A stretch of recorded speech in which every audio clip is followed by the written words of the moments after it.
प्रधानमंत्री propaganda movie का प्रचार कर रहे हैं और उनके जो चेले चपाटे हैं जो उनसे प्रेरणा लेते हैं वो इस तरह के कृत्य को अंजाम दे रहे हैं। जिस शख्स की आप बात कर रहे हो उस पर 38 से ज्यादा मुकदमे हैं। उत्तर प्रदेश की गाजियाबाद पुलिस कई बार उसकी हिस्ट्री सीट खोल चुकी है। बार बार वो जेल जाता है, 2 दिन बाद में जमानत पा जाता है और फिर से वही काम करना शुरू कर देता है। सवाल ये है कि जो उत्तर प्रदेश की सरकार, जो उत्तर प्रदेश के मुख्यमंत्री बार बार कानून व्यवस्था का दावा करते हैं और अपराधियों को कहते हैं कि अपराधी उत्तर प्रदेश छोड़कर चले गए हैं या मिट्टी में मिल गए हैं। सवाल यह है कि ये लोग जो समाज में इस तरह का द्वेष फैला रहे हैं, जो खुलेआम एक संप्रदाय विशेष के खिलाफ इस तरह की नफरत को अंजाम दे रहे हैं, इनके खिलाफ कार्रवाई क्यों नहीं हो पा रही है? अगर समाज में नफरत फैलाने को आप मेडल कह रहे हैं तो लानत है ऐसे मेडल पर। बांग्लादेश के नाम पर यहाँ पर शाहजहांपुर के मजदूर पीटे थे इस शख्स ने, इस आपराधी जो पृष्ठभूमि का शख्स है। तो मजदूरों को पीटना ये है इंसानियत, ये मेडल है। लानत है ऐसे मेडल पर अगर आप उससे मेडल कह रहे हो, और लानत है उस समाज पर जो इस पर थूकता नहीं है, जो इसे अपना रक्षक के तौर पर पेश कर रहा है। झांकी निकली है और उसका एक वीडियो भी वायरल हो रहा है सोशल मीडिया पर। ऐसी कैसी छूट दे रखी है कि मुसलमानों के गेटअप में नफरत फैलाई जा रही है और कोई कार्रवाई होती हुई नजर नहीं आ रही है? कैसे देखते हैं? क्या वीडियो है? वीडियो क्या है? वीडियो में एक मुस्लिम गेटअप में एक शख्स है, हाथ में तलवार लिए हुए, लव जिहाद का दिखाया जा रहा है कि कैसे लव जिहाद का शिकार मुसलमान बनाता है। क्रिमिनल के तौर पे दिखाया जा रहा है।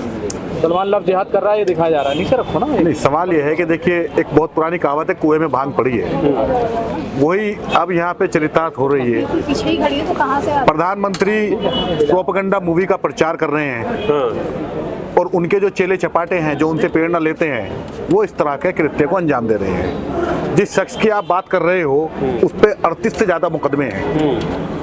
उत्तर प्रदेश की गाजियाबाद पुलिस कई बार उसकी हिस्ट्री सीट खोल चुकी है।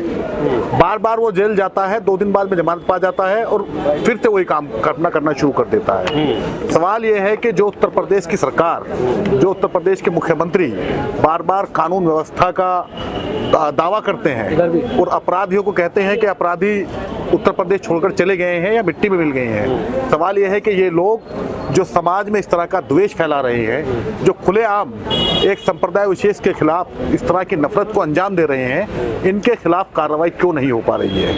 या तो आप एक काम कीजिए, आप 2 कानून बना दीजिए कि एक ही अपराध है। अभी इसी उत्तर प्रदेश की पुलिस बिहार से वो गिरफ्तार करके लेकर आई है मौलाना सालिम चतुर्वेदी को। उनके 2024 के पुराने वीडियो को लेकर के उन पर मुकदमा दर्ज किया गया और एसटीएफ गई वहां पर बिहार में और उन्हें गिरफ्तार करके लेकर आई। वहीं गाजियाबाद में लगातार मुसलमानों के खिलाफ, खुद उत्तर प्रदेश के मुख्यमंत्री के खिलाफ एक बाबा हैं यति नरसिंहानंद, वो बोलते रहते हैं कोई कार्रवाई नहीं, पर आपने कोई कार्रवाई नहीं, कोई गिरफ्तारी नहीं, पुलिस की मौजूदगी में वो बोलते हैं। तो ये जो दोहरी मानसिकता है, जो दोहरापन है, तो आप या तो एक काम कीजिए, आप कहिए कि आप संविधान से नहीं चल रहे हैं, और जब आप संविधान से चल रहे हैं तो फिर ये कानून का ये दोहरापन क्यों है? क्यों एक कानून जो है, एक ही कानून है, एक को आग दे रहा है, दूसरे को धुआं दे रहा है, क्यों आखिर ऐसा है? ये सवाल है। और ये डेमोक्रेसी में अगर इन सवालों को नहीं उठेंगे तो कहाँ उठेंगे? तो इसलिए ये जो कानून के बार बार के कहा जाता है कि कानून से चल रहे हैं, तो कानून कहाँ बचा है? कानून एक ही अपराध करे एक शख्स, उसी के लिए एक सजा का प्रावधान अलग, दूसरे के पर एफआईआर तक दर्ज नहीं होती। ये क्यों है? मैं वो स्पष्टीकरण पढ़ रहा था गाजियाबाद पुलिस का, जिसमें उन्होंने कहा कि सब कुछ नियम अनुसार किया गया, इजाजत लेकर यात्रा निकाली गई। ठीक है, आप यात्रा निकाल रहे हैं। इसी उत्तर प्रदेश में हमने देखा है, अभी पिछले दिनों ईद का त्योहार गुजरा था, उत्तर प्रदेश पुलिस के लोग इंच टेप लेकर के नाप रहे थे कि सड़क पर किसी मुसलमान ने नमाज तो अदा नहीं कर ली है। उसी उत्तर प्रदेश की सड़कों पर इस तरह की नफरती यात्राएं निकाली जा रही हैं एक समुदाय विशेष के खिलाफ। उसे डिह्यूमनाइज दिखाया जा रहा है, उसे क्रूर दिखाया जा रहा है, उसे अपराधी दिखाया जा रहा है, और कोई कार्रवाई करने के लिए तैयार नहीं है, कोई संज्ञान लेने के लिए तैयार नहीं है। क्या 2 कानून है यहाँ पर? ये सवाल बार बार है कि क्या 2 कानून है? एक कानून हिंदू के लिए काम करेगा, एक कानून मुसलमान के लिए काम करेगा। तो 2 कानून है तो फिर 2 कानून को भी अदालत के पटल पर रख दीजिए, पता चल जाए। या फिर आप जिस संविधान की आप शपथ लेते हैं, वो शपथ लेकर जब आप कहते हैं कि बिना अनुराग और द्वेष के अपने कर्तव्य का निर्वहन करेंगे, तो ये है कर्तव्य का निर्वहन कि एक ही अपराध के लिए आप एक को उठा करके जेल में डाल देते हो और दूसरे पर एफआईआर तक दर्ज नहीं करते। ये है वो शपथ जो आपने ली थी। ये कर्तव्य है आपका, ये खुद सोचिएगा। पर पिंकी चौधरी जैसे लोग, जैसा भी आपने बताया कि 38 मुकदमे हैं, वो कह रहे हैं ये मेरे लिए एक अवार्ड है, जो मुकदमे हुए हैं, मेडल है। इतने या उससे भी आधे मुकदमों पर उत्तर प्रदेश की पुलिस जो है, अगर कोई अपराधी दूसरे वर्ग विशेष का है, उसका एनकाउंटर कर देती है, उसका घर गिरा देती है। किसका गिरा दिया भाई? किसका नहीं गिराया? किसका नहीं गिराया? किसी आदमी का आपराधिक रिकॉर्ड ना हो और कोई इस तरह का कृत्य कर ले, उसका घर गिरा देती है। और ये आदमी जो खुलेआम कह रहा है कि ये मुकदमे नहीं है, मेडल है, ये मेडल है। क्या क्या काम करे हैं आपने? समाज में नफरत फैलाने के अलावा, अगर समाज में नफरत फैलाने को आप मेडल कह रहे हैं तो लानत है ऐसे मेडल पर। बांग्लादेश के नाम पर यहाँ पर शाहजहांपुर के मजदूर पीटे थे इस शख्स ने, इस आपराधिक जो पृष्ठभूमि का शख्स है। तो मजदूरों को पीटना ये है इंसानियत, ये मेडल है। लानत है ऐसे मेडल पर, अगर आप उसे मेडल कह रहे हो। और लानत है उस समाज पर जो इस पर थूकता नहीं है, जो इसे अपना रक्षक के तौर पर पेश कर रहा है, उस पर लानत है। क्या वजह है ऐसे बहुसंख्यक समाज का ऐसा कोई त्योहार? ये नफरत क्यों, मतलब त्योहार में जो है वो मुसलमानों की चीजें के साथ? बात क्या है, एक जो आरएसएस और बीजेपी की जो 100 साल की मेहनत है और जो नया भारत है, ये नए भारत के वो चेहरे हैं जो जहर उगलते हैं हमेशा। आपने देखा इसी दिल्ली का एक इलाका है त्रिनगर, वहां पर मुसलमानों से चिढ़ में, मुसलमानों की नफरत में सुअर पाल रहे हैं। अरे कोई भी पाल सकता है, कुछ भी बिल्कुल पाल सकता है, लेकिन आप ये कह करके पालेंगे उसको कि इन्हें इनसे चिढ़ है, इससे इनके लिए हराम है, इसलिए पाल रहे हैं। क्या संकेत देना चाह रहे हैं? क्या मैसेज दे रहे हैं? पंचमुखी देखिए, रूप बताया है, बिल्कुल बताया है। पालिए, फिर हर घर में पालिए। ये जो हाई राइज सोसाइटी है इस देश की, उनमें पालिए। इस दिल्ली के चारों तरफ, दिल्ली एनसीआर में दिल्ली के चारों तरफ हाई राइज सोसाइटी है जहां पर आपको एंट्री करने के लिए भी बायोमेट्रिक टेस्ट से गुजरना पड़ता है। वहां पालिए सुअर, है हिम्मत वहां पालने की? उनके भगवान अलग है क्या? उनका धर्म अलग है क्या? लेकिन आप ये इंटेंशनली तौर पर आप ये पाल रहे हैं क्योंकि चूंकि ये हराम है इनके लिए, इसलिए इसको पाल रहे हैं। गाय पालिए, आप खूब पालिए। उनके बयान देखे आपने कि इतना ऊंचा मकान बना लिया, इतना ऊंचा घर बना लिया, अपने से आपसे अपनी स्थिति को सुधारने से कोई मतलब नहीं है। दूसरे ने यहाँ पर घर खरीद लिया, इसलिए दिक्कत है। क्यों दिक्कत है? किसी के बाप की कमाई से खरीद लिया, हराम के पैसे से खरीद लिया। इस देश के नागरिक को, हर नागरिक को अधिकार है वो अपनी मेहनत की कमाई से जहां चाहे वहां पर घर खरीद सकता है, जो रेजिडेंशियल जो नॉर्म से होते हैं इस देश के कानून के बसने के। किसी को क्या आपत्ति करने की जरूरत है कि वहां पर? कहाँ कोई आपत्ति नहीं है, बनाइए, आप सुअरशाला बना लीजिए, गौशाला बनाइए, सुअरशाला बनाइए, किसे आपत्ति है? लेकिन आप ये दिखाने के लिए कि इस चीज से खुर्रम को दिक्कत होगी, इसलिए मैं इसको कर रहा हूँ। आपने वो वीडियो नहीं देखा कि वो सीसीटीवी फुटेज में किस तरह से वो सुअरों का पिंजरा उठा करके एक मुसलमान के घर के सामने रख दिया और फिर मीडिया कर्मी आया तो उसे उठा करके उसे रख दिया। वो सीसीटीवी में रिकॉर्ड, वो वीडियो अब सोशल मीडिया पर वायरल हो रहा है। तो ये नफरती कुंठा में सड़ चुका जो वर्ग है, ये इस तरह के कृत्यों को अंजाम दे रहा है। और ये पिंकी चौधरी जैसे लोग हैं, ये उस नफरत की आग में घी डालने का काम कर रहे हैं। ये लोग भीख मांगते नजर आए, ये एक महीना मुसलमानों का नाम लेना बंद कर दें, ये किसी चौराहे पर खड़े होकर भीख मांगते नजर आएंगे, क्योंकि इनकी दुकानदारी नफरत से चल रही है। ये नफरत के सौदागर हैं, इनकी दुकानदारी नफरत से चल रही है। मुसलमानों के खिलाफ गालियां देकर इनकी दुकानदारी चल रही है। इन्हें लोग चंदा देते हैं, इन्हें लोग हिंदू हृदय सम्राट के तौर पर पेश करते हैं। मालूम नहीं कौन सा इसमें सम्राटपना है इसमें। जो इंसान अभी तक ये है कि समाज में आदमी की उसकी पूजा होती है, उस समाज में, किसी भी समाज के अंदर उस आदमी को अच्छा माना जाता है जो इंसान इंसानियत के लिए कुछ अच्छा काम करता हो।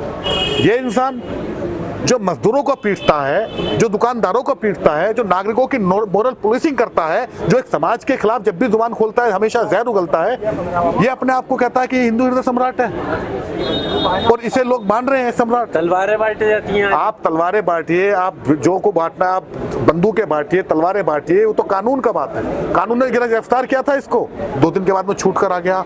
आप अपने घर में स्थिति ये बना दी गई है, मुसलमान को इस तौर पर दिखाया जा रहा है कि ये डिह्यूमनाइज है, ये क्रिमिनल है, ये क्रूर है। इसी तरह से फिल्में बन रही हैं, उन फिल्मों में भी यही उसका किरदार दिखाया जा रहा है, ठीक है। लेकिन इसी देश में जो लोग जो नफरत के खिलाफ खड़े हो जाते हैं और वो हिंदू हैं, उन्हें कोई सम्मानित करने के लिए तैयार नहीं है इस वर्ग के लोग, जबकि असली जो पहचान है समाज की वो लोग हैं, होनी चाहिए, या ये अपराधी होने चाहिए। ये जो अपराधी किस्म के लोग, अपराधिक प्रवृत्ति के लोग, जो कहीं भी आकर के किसी भी माहौल में आकर के कहीं भी किसी भी क्षेत्र में जाकर के माहौल खराब करने का काम करते हैं, ये लोग खुद को बताते हैं कि धर्म रक्षक हैं और मुकदमों को बता रहे हैं कि मेडल है, लानत है इन मेडलों पर इनके। श्रीनगर की हिंदू महिला जो बुजुर्ग थी वो बता रही है कि वहाँ पर नुक्कड़ पे मुसलमान खड़े होकर के लड़कियों को छेड़ते हैं, कमेंट कसते हैं, रात रात में जिम पे जाते हैं तो नौटंकियां करते हैं, छेड़ने का, इसलिए हमने जो है यहाँ पर इस तरीके का किया है। वहाँ पर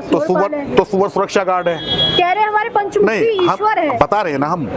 उन्होंने अगर ये टिप्पणी की है उन महिलाओं ने कि इस तरह से कृत्य करते हैं, तो उसकी शिकायत पुलिस से करेंगे या उसके लिए सुवर ला कर रखेंगे?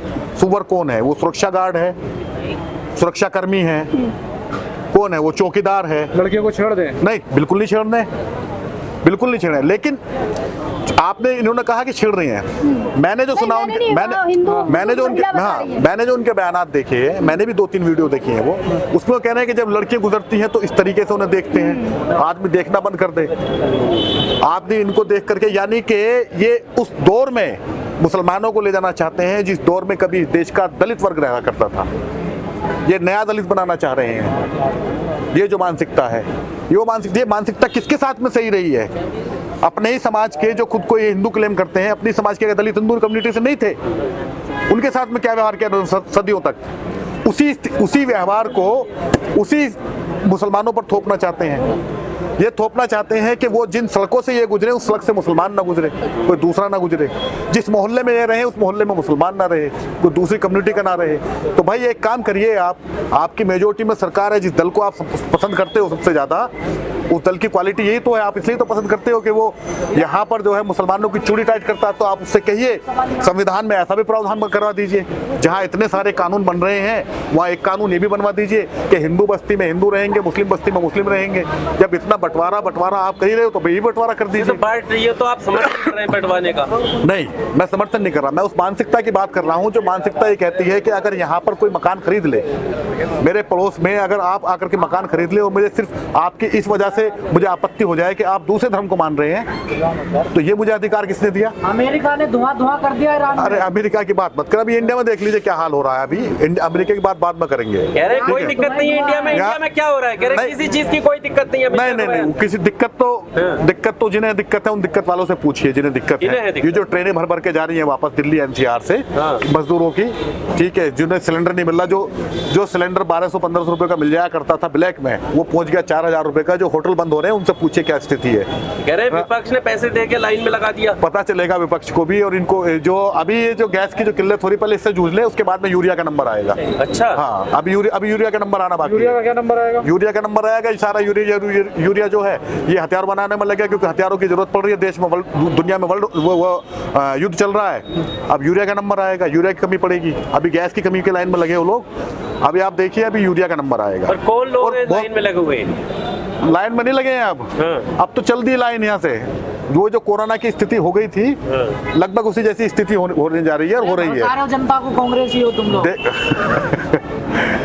जनता कांग्रेस भड़काती है, तो भाई कांग्रेस वाले से पूछिए इस बात को। आपको अगर वो मजदूर नहीं दिख रहे हैं जाते हुए, आनंद विहार बस स्टैंड पर जाइए, देख लीजिए जाकर के स्थिति क्या है। रेलवे स्टेशनों पर जाकर के देख लीजिए स्थिति क्या है। आप किसी को कांग्रेसी कहकर, किसी को सफाई कहकर, किसी को आप ये कहकर ये कहना बहुत आसान है, चुप कराना, लेकिन जो स्थिति है उसे देख लीजिए। पर ये प्रधानमंत्री जी सब संभाल लेंगे?